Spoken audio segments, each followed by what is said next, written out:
Hello दोस्तों, आज की वीडियो में हम जानेंगे कि रेफ्रिजरेटर में जो सेल्फ यानी रैक होते हैं, क्या उसके लिए हमें कोई कवर या मैट यूज करनी चाहिए या नहीं। नमस्कार दोस्तों, मैं हूं धर्मेंद्र। मैं स्वागत करता हूं आपका अप्लायंस हब चैनल में एक और नई वीडियो के साथ। तो चलिए स्टार्ट करते हैं। दोस्तों, अगर रेफ्रिजरेटर की बात करें तो मिनिमम प्राइस 10,000 से लेके मैक्सिमम 1 लाख 2 लाख है, उससे भी ऊपर आपको अलग अलग ब्रांड के रेफ्रिजरेटर मार्केट में इजीली मिल जाते हैं। तो आपने नोटिस किया होगा, जब भी आपने कोई नया रेफ्रिजरेटर परचेज किया तो उस रेफ्रिजरेटर के अंदर जो रैक्स होते हैं, सेल्फ होती हैं, उसमें क्या कंपनी की साइड से आपको कोई मैट या कवर मिलता है? तो आंसर होगा नहीं मिलता है।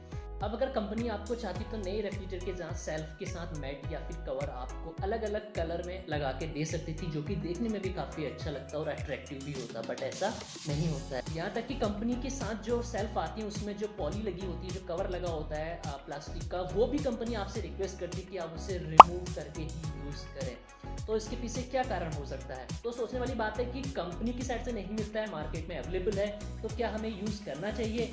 और अगर यूज़ करना चाहिए तो कैसे यूज़ करना चाहिए? दोस्तों, मेरे अकॉर्डिंग रेफ्रिजरेटर की सेल्फ के लिए हमें कोई भी कवर या मैट यूज़ नहीं करना चाहिए। लेकिन क्यों नहीं करना चाहिए, आइए उसको समझते हैं। तो स्टार्ट करते हैं पुराने रेफ्रिजरेटर से। आपने नोटिस किया होगा कि जो पुराने रेफ्रिजरेटर हुआ करते थे उसके अंदर जो सेल्फ होती थी, सेल्फ जाली की तरह हुआ करती थी। लेकिन अब जो नए रेफ्रिजरेटर मार्केट में अवेलेबल हैं उसमें आपने देखा होगा जितने भी सेल्फ यानी रैक हैं वो एक ग्लास के रूप में आपको मिलते हैं। रेफ्रिजरेटर के कूलिंग सिस्टम की अगर बात करें तो हमेशा कूलिंग जो जनरेट होती है वो फ्रीजर सेक्शन में होती है और वहां पर डक्ट्स लगे होते हैं, जिसके थ्रू वो फ्लो होकर नीचे वाले कंपार्टमेंट में, जहां तक वेजिटेबल बॉक्स आप कह सकते हैं, वहां तक एयर फ्लो की जाती है।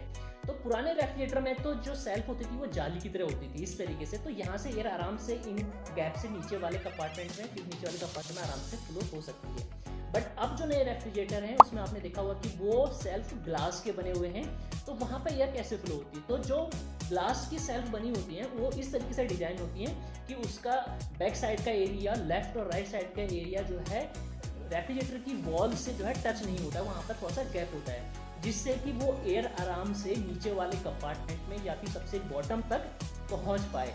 अब होता क्या है कि अगर हम कोई भी कवर या मैट यूज करते हैं और इस बात का हमें ध्यान नहीं रहता है, तो हम वो जो गैप सेल्फ में बने होते हैं उस पूरे गैप को भी उस मैट से या कवर से बंद कर देते हैं। तो उससे क्या होता है कि आपका जो रेफ्रिजरेटर में कूलिंग का फ्लो है वो उसी कंपार्टमेंट में रहता है, या फिर नीचे वाले कंपार्टमेंट में उतना नहीं जा पाता है जितना वहाँ पे जरूरत है। किसी भी रेफ्रिजरेटर की बात करें तो मिनिमम 2 से 3 सेल्फ हर रेफ्रिजरेटर में होती है।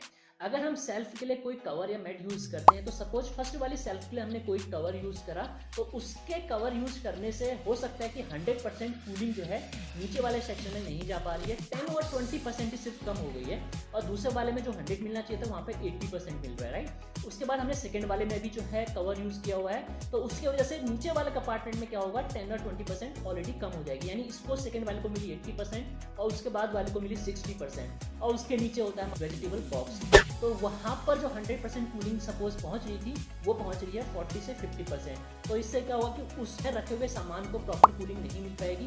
हो सकता है जो सामान 2 दिन में खराब होने वाला था वो 1 दिन में ही खराब होने लग सकता है। अगर दूसरे रीजन की बात करें तो रेफ्रिजरेटर के अंदर जो सेल्फ होती है वो ग्लास की होती है, और रेफ्रिजरेटर के अंदर जो लाइट है ग्लास के होने की वजह से वो लाइट फर्स्ट कंपार्टमेंट से दूसरे और दूसरे से तीसरे में आसानी से ट्रेवल कर लेती हैं और आपको अपने रेफ्रिजरेटर के अंदर रखा हुआ सामान आराम से दिख सकता है। लेकिन अगर आप उसमें कोई मैट यूज करते हैं तो हो सकता है कि उसके वजह से नीचे वाले कंपार्टमेंट में या फिर उससे लोअर वाले कंपार्टमेंट में उतना जो है लाइट नहीं पहुंच पाए, या फिर उतना अच्छे से सामान को आप नहीं देख पाएंगे जो कि ट्रांसपेरेंट होने से देख पाते हैं। दोस्तों, इस बात को भी जानना जरूरी है कि अगर हम अपनी रेफ्रिजरेटर की सेल्फ के लिए कोई मैट यूज अच्छे से नहीं कर रहे हैं तो हमें किन प्रॉब्लम्स को फेस करना पड़ सकता है।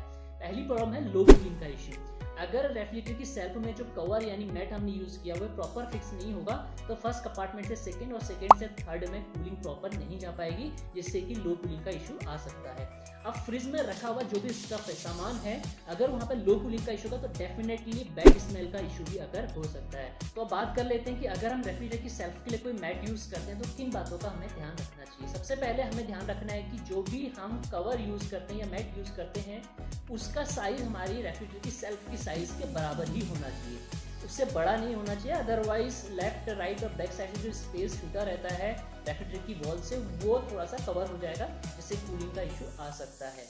और अगर उससे साइज में बड़ा भी है तो आप उसे कट करके उसी के अकॉर्डिंग फिक्स करवा के ही यूज करें। सेल्फ में मैट यूज करने के 1 वीक बाद या 10 दिन या 15 दिन के बीच में हमें चेक करते रहना चाहिए कि कोई प्रॉब्लम तो अगर नहीं हो रही है। अगर प्रॉब्लम हो रही है तो हो सकता है कि आपने जब रेफ्रिजरेटर की सेल्फ के लिए मैट या कवर यूज किया था तो आपने प्रॉपर उसी की साइज का उसमें फिक्स किया था, लेकिन बार बार यूज करने से या उसके ऊपर सामान रखने से वो हिल सकता है या अपने स्पेस से दूसरी जगह जा सकता है।